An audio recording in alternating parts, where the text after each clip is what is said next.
ओम श्री शक्ति नमः। ओम श्री शक्ति नमः। ओम श्री शक्ति नमः। ओम श्री शक्ति नमः। 18वां अध्याय। छठे व्रत वाला बिंदु रहित सारस्वत बीज मंत्र। यह एक का उच्चारण तथा उससे प्रसन्न होकर भगवती का छठे व्रत को समस्त विद्याएं प्रदान करना। लोमश बोले, हे जमदग्नि, वह उतत्य वेदाध्ययन जब ध्यान तथा देवताओं की आराधना आदि कुछ भी नहीं जानता था। वह ब्राह्मण आसन प्राणायाम तथा प्रत्याहार भी नहीं जानता था। वह भूत सूर्य तथा कारण के विषय में भी कुछ नहीं जानता था। वह कीलक मंत्र तथा जप गायत्री नहीं जानता था। उसे सम्यक रूप से शौच स्नान वेदी तथा आसमन मन तक का ज्ञान नहीं था। वह ब्राह्मण प्राण अग्निहोत्र वैश्वदेव देव अतिथि सत्कार संध्या वंदन संविदा तथा होम आदि के विषय में मैं भी नहीं जानता था। प्रातः काल उठकर वह किसी तरह सामान्य रूप से दंत धावन कर लेता तथा तत्पश्चात शूद्र की बातें बिना मंत्र बोले ही गंगा में स्नान कर लिया करता था। दोपहर के समय वह अपनी इच्छा से वन्य फल लाकर उन्हें खा लिया करता था। उस मूर्ख को भक्ष्य तथा अपक्षय का भी ज्ञान नहीं था। वहाँ निवास करता हुआ वह ब्राह्मण सदैव सत्य भाषण करता और झूठ कभी नहीं बोलता था। उसकी इस सत्य निष्ठा से प्रभावित होकर लोगों ने इस ब्राह्मण का नाम सत्य तपा रख दिया।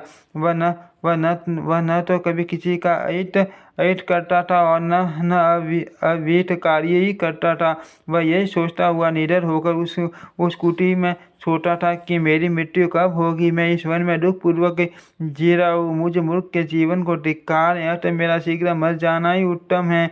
दैव ने ही मुझे मूर्ख बनाया है, इसके अतिरिक्त तो कोई अन्य कारण मुझे जान नहीं पड़ता। उत्तम कुल में जन्म ग्रहण करके भी मैंने अपना जीवन व्यर्थ गवा दिया। जैसे रूप संपन्न बंध्या स्त्री, फल रहित वृक्ष तथा दूध न देने वाली गाय, ये सब निरर्थक होते हैं, उसी प्रकार मैं भी निष्फल कर दिया गया हूँ।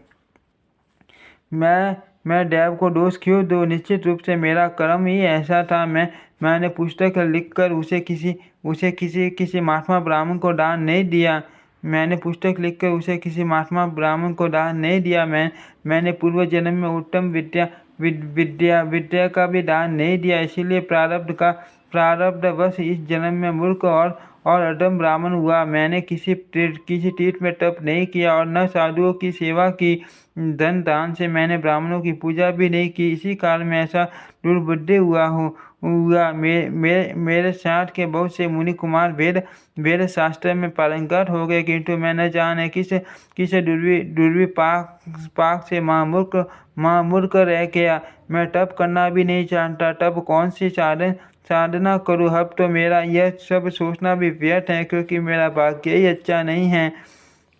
मैं भाग्य को ही सर्वोपरि मानता हूँ। निरर्थक पुरुषार्थों को धिक्कार है, क्योंकि परिश्रम से किया गया कार्य भी प्रारब्धवश सर्वथा विफल हो जाता है। ब्रह्मा विष्णु शिव तथा इंद्र आदि सभी देवता भी काल के वश में रहते हैं, इसलिए काल सर्वथा अजय है। दिन रात इस प्रकार के अनेक तर्क वितर्क करता हुआ वह दिव्य गंगा के तट पर स्थित उस पावन आश्रम में रहता था।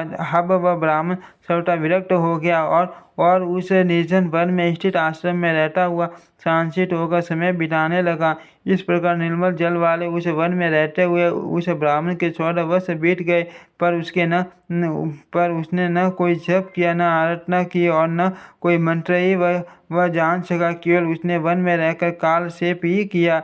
वहाँ के लोग केवल उसके इस प्रसिद्ध व्रत को जानते थे कि यह मुनि सदा सत्य बोलता है। अतः सब लोगों में उसका यह सुयश फैल गया कि वह सदा सत्यव्रती है और मिथ्याभाषी नहीं। एक दिन आकेट करता हुआ एक महान मूर्ख निषाद हाथों में धनुष बांध लिए उसी गहन वन में आ पहुंचा। यमराज के समान शरीर तथा भीषण आकृति वाला वह निषाद आकेट करते समय बड़ कार्य में बड़ा ही कुशल जान पड़ता था। उस धनुर्धारी किरात ने एक सूअर को लक्ष्य करके बड़े जोर से खींचकर बाण चलाया। तब बाण से बिंदा हुआ वह सूअर भयभीत होकर भागता हुआ उस मुनि के समीप जा पहुंचा। जब वह सूअर आश्रम परिधि में पहुंचा तो भय से कांप रहा था और उसका शरीर रक्त से लथपथ था। उस बेचारे को इस दशा में देखकर उस समय क्षत्रिय मुनि ने अत्यंत दया दया दयादर्शित हो गए। रक्त शराबों शरीर वाले उस 8 सूअर को अपने आगे से जाते देखकर दया के अतिरेक से कांपते हुए मुनि ने बिंदु रहित सारस्वत बीज मंत्र हे का उच्चारण किया। उन्हें इसके पूर्व न तो इस मंत्र का ज्ञान था और न उन्होंने कभी इसे सुना ही था। दैव योग से ही उनके मुख से यह मंत्र निकल पड़ा। अब भी उन विमूढ़ को नहीं मालूम था कि यह सारस्वत बीज मंत्र है। वे महात्मा क्षत्रिय मुनि तो उस घायल सूअर के शोक में डूब गए थे। इसी बीच बाण की पीड़ा के कारण अत्यंत संतप्त तथा कांपते हुए शरीर वाला वह सूअर कोई दूसरा मार्ग न पाकर सत्यव्रत के आश्रम मंडल में प्रविष्ट होकर कहीं झाड़ी में छिप गया। थोड़ी देर बाद कान तक खींचे धनुष को धारण किए हुए दूसरे काल के समान विकराल देह वाला वह निशाचराज भी उस सूअर को खोजता हुआ मुनि के निकट आ पहुंचा।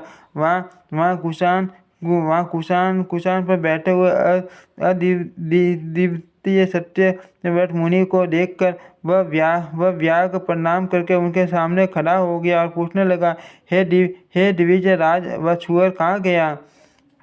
मैं आपके सत्य भाषण के प्रसिद्ध वर्ड को जानता हूँ, इसीलिए पूछता हूँ कि मेरे बाण से घायल हुआ वह सूअर किधर गया? मेरा सारा परिवार भूख से पीड़ित है। मैं उनकी सुलह शांति की इच्छा से ही यहाँ आया हूँ। हे विप्रेंद्र, विधाता ने मेरी यही जीविका निर्धारित की है। इसके अतिरिक्त मेरा दूसरा कोई साधन नहीं है। यह मैं सत्य कहता हूँ। अच्छे बुरे किसी भी उपाय से अपने परिवार का पालन पोषण तो निश्चित रूप से करना ही चाहिए। आप सत्यव्रत हैं, अतः मुझे अब सच बता दीजिए। मेरा सारा कुटुंब भूख से व्याकुल है। अतः हे विप्र, मैं आपसे पुनः पूछ रहा हूँ कि मेरे बाण से घायल वह सूअर किधर गया? आप मुझे शीघ्र बता दे। उस व्याग के इस प्रकार बार बार पूछने पर महात्मा सत्यव्रत मुनि बड़े असमझ में पड़ गए और मन में सोचने लगे कि अब मैं क्या करूं जिससे मेरा सत्यव्रत नष्ट न हो और मुझे यह भी न कहना पड़े कि मैंने उसे नहीं देखा है। आपके बाण से घायल व सूअर भाग गया, यह मिथ्या मैं कैसे कहूँ? और यदि इसे सच बता देता हूँ तो यह सुधा से आतुर होकर बार बार सूअर को पूछ रहा है, अतः उसे खोज कर अवश्य ही मार डालेगा। वह सत्य वास्तविक सत्य नहीं है जिससे किसी जीव की हिंसा उठी हो तथा वह सत्य भी सत्य ही है जो दया से युक्त हो, जिसके द्वारा प्राणियों का कल्याण हो, वही सत्य है। और जो इसके विपरीत है वह असत्य है। इन परस्पर विरोधी प्रसंगों में मेरा हित कैसे हो? मैं क्या उत्तर दूं जिससे मेरी बात झूठी न हो?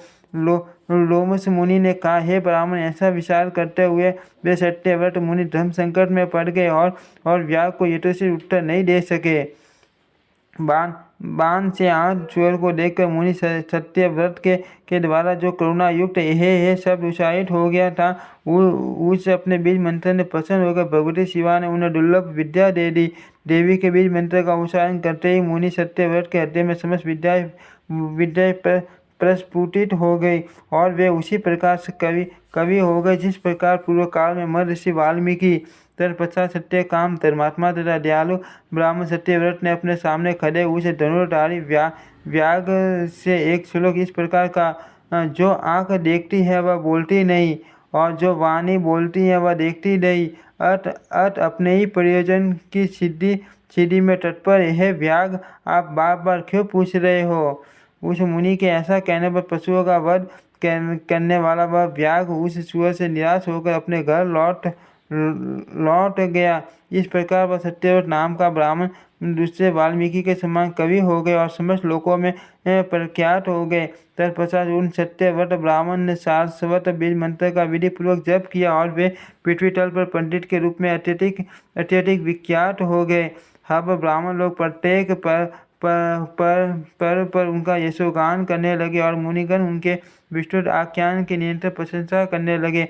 उनका मान यश सुनकर उनके परिवार के वे ही लोग जिन्होंने उन्हें पहले त्याग दिया था, उनके आश्रम में आकर विशेष आदर सम्मान के साथ उन्हें घर ले गए। अतः हे राजन, उन आदि शक्ति तथा जगत की कारण स्वरूपा परा देवी की सदा भक्तिपूर्वक सेवा तथा पूजा करनी चाहिए। हे महाराज, आप मेरे द्वारा पहले ही बताए गए सर्व काम प्रदायक अम्बामक का अनुष्ठान वैदिक विधि के अनुसार नित्य नियम पूर्वक कीजिए। वे भगवती स्मरण करने, पूजा करने, सदा पूर्वक ध्यान करने, नामोच्चारण करने तथा स्तुति करने से परम प्रसन्न होकर सभी इच्छित मनोरथों को पूर्ण कर देती है। इसीलिए वे कामना कही जाती हैं। हे राजन, रुग्ण, दीन, क्षुधा, पीड़ित, धनहीन, शत, दुखी, मूर्ख, शत्रुओं से सदा प्रताड़ित, आज्ञा के अधीन रहने वाले, दास, शूद्र, विकल, अशांत, भोजन तथा भोग से अतृप्त, सदा कष्ट में रहने वाले, अजितेंद्रिय, अधिक तृष्णा युक्त, शक्तिहीन तथा सदैव मानसिक रोगों से पीड़ित रहने वाले प्राणियों को देखकर बुद्धिमानों को यह अनुमान कर लेना चाहिए कि इन लोगों ने भगवती की समय की उपासना नहीं की है। इसी प्रकार वैभव युक्त पुत्र पौत्रादि से संपन्न, हष्ट पुष्ट शरीर वाले, भोग युक्त, भेदभारी, राज लक्ष्मी से संपन्न पराक्रमी लोगों को अपने वश में रखने वाले, सज्जनों के साथ आनंद पूर्वक रहने वाले और समस्त उत्तम लक्षणों से युक्त लोगों को देखकर यह अनुमान कर लेना चाहिए कि इन लोगों ने भगवती की उपासना की है। इस प्रकार पंडित जनों को व्यतिरेक अन्वय के क्रम से ये जान लेना चाहिए कि उपर्युक्त दिन आदि लोगों ने सभी मनोरथों को पूर्ण करने वाले शिवा की पूजा नहीं की है तथा उपर्युक्त विवरयुक्त लोगों ने भगवती अम्बा की सर्वदा विधि पूर्वक आराधना की है, जिससे ये सभी लोग इस संसार में सुखी हैं। इसमें लेश मात्र भी संदेह नहीं है। व्यास जी बोले, हे राजन, मैंने नैमिषारण्य तीर्थ में मुनियों के समाज में लोमस ऋषि के मुख से भगवती का यह अति उत्तम महात्म्य सुना। हे राजेंद्र, हे पुरुषेष्ठ, इस पर सम्यक विचार करके परम भक्ति के साथ प्रेम पूर्वक भगवती की सदा अर्चना करनी चाहिए। इति श्रीमद्देवी भागवते महापुराणे अष्टादशशास्त्रयां संहितायां तृतीयस्कन्धे सत्यव्रताख्यानवर्णनं नामैकादशोऽध्यायः। ओम श्री शक्ति नमः। ओम श्री शक्ति नमः। ओम श्री शक्ति नमः।